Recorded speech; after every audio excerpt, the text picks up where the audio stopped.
We've journeyed to the heart of Japan to unlock the secrets of the mysterious assassins of feudal Japan. They were called the Ninja. Now, we're going to train with lethal weapons and explore a hidden ninja camp to understand the deadly techniques of these shadowy killers. And it's all in preparation for the ultimate test, a showdown with two students of the world's last living ninjutsu master. There are hundreds of distinct fighting styles in the world. They are practiced in every nation and by every people. Now, Jason Chambers, a mixed martial artist and professional fighter,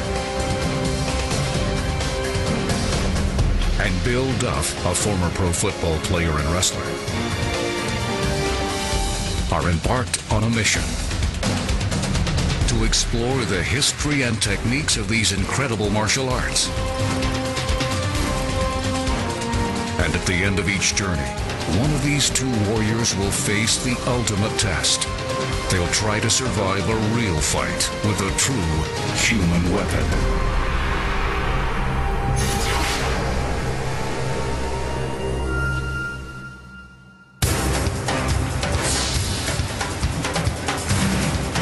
Seated in the cold waters of the North Pacific, the island nation of Japan is a country with a long legacy of bloodshed.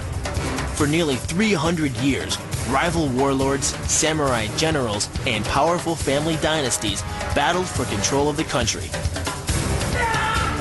From this war-torn landscape, a new battlefield art was born: Ninjutsu. Literally translated as the way of invisibility, ninjutsu's origins are as mysterious as its skills. Some believe ninjas were able to perform almost supernatural feats, from going invisible to killing with a single touch. But what is known is that while the samurai armies of feudal Japan battled openly, secretive bands did the dirty work: spying, sabotage, and assassination. From their hidden training grounds in the Iga Mountains, the ninjas played a powerful role in shaping Japanese history. But as Japan modernized, ninjutsu's techniques dissipated into various Japanese martial arts systems: judo, aikido, jujitsu, karate. All these arts were influenced by ninjutsu. It's like a farmer slash ninja slash nunchuck dude. See, how would you like to be the dude who had to go back to your ninja camp and say, I got beat up by the farmer with the hedge cutters? How would you like to not go back? Today, there is only one place to learn the complete techniques of ninjutsu: the Budokan Budo Taijutsu on the outskirts of Tokyo. Led by the legendary Grandmaster Masaki Hatsumi Sensei, the Budokan is responsible for the training of nearly 10,000 students, many of them from the United States, in ninjutsu's combat techniques as well as the art's more silent, sinister tactics. It's funny how they use, he's using guys against each other. He's taking this guy's arm, throwing him into the other guy. I have a difficult enough time dealing with one person. In the Budokan's main dojo, we met up with one of the school's instructors, Yost Fulton. Can I help you guys out? Yeah, well, we came to Japan to learn ninjutsu. Well, you came to the right place. On behalf of the master, Yost offered us a challenge: seek out the various techniques of ninjutsu, then test our skills against two of the master's toughest students. Why do you have a grin on your face like that? An interesting challenge from a ninja? There's not going to be poisonous blowguns or anything involved, right? No promises. No promises. No promises? Great. Right. Perfect. You came to Well, it was challenge nice us, meeting right? you. Yeah, right. Thanks, Thanks, Yost. guys. We'll see you soon. Let's If go. I had a smoke bomb, I'd throw it right now and leave. Let's go, my ninja. Let's go. It was clear we'd have to be ready for anything. So to begin our ninja training, we headed out into Tokyo's urban sprawl. Our destination was the dojo of Horibe Kopo Sensei.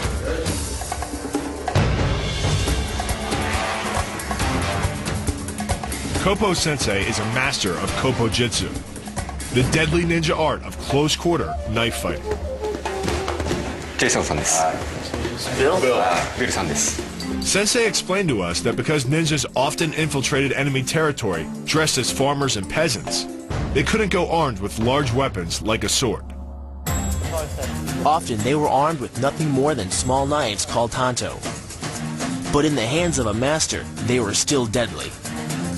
In the event he was caught, a ninja would lash out with a surprise tanto attack, earning ninjas the reputation as the preeminent street fighters of feudal Japan.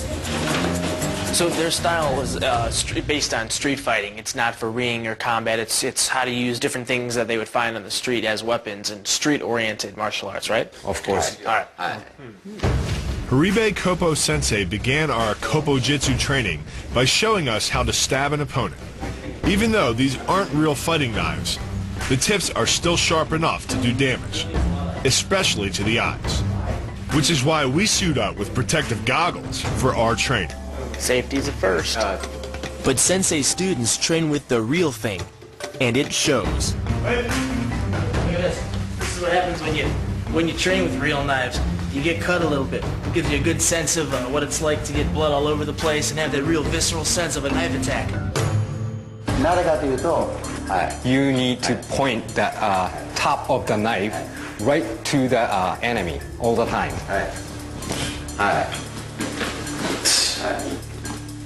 As in many martial arts, your best Kopo offense is often a solid defense. So Kopo Sensei taught us the key defensive technique designed to meet an attacker head-on. That's a solid move right there. The maneuver begins by blocking an attacker's initial assault.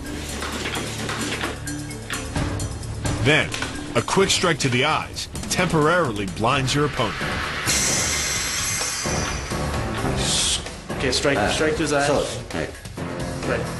Straight out. From the elbow. Boom. Stand here, right. Okay. Securing the wrist, the attacker is flung to the ground with a jiu-jitsu-style takedown. Hold your left hand as this, and then lean your body onto the ground, and then you use your knee to drop the enemy's knife.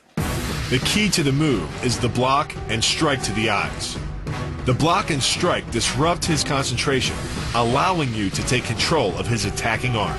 The hyperextension of the elbow, created by pulling back on the locked arm, virtually ensures that he will be taken down. The knee strike to the wrist dislodges the knife and further loads the elbow and shoulder. The technique can easily result in damage to the elbow joint, the tendons of the rotator cuff, or even a broken arm. All right, you get one chance to evade, Jason. All right. Your life is at stake. Nice. Wow. Sure you haven't done this before? I read a lot of books.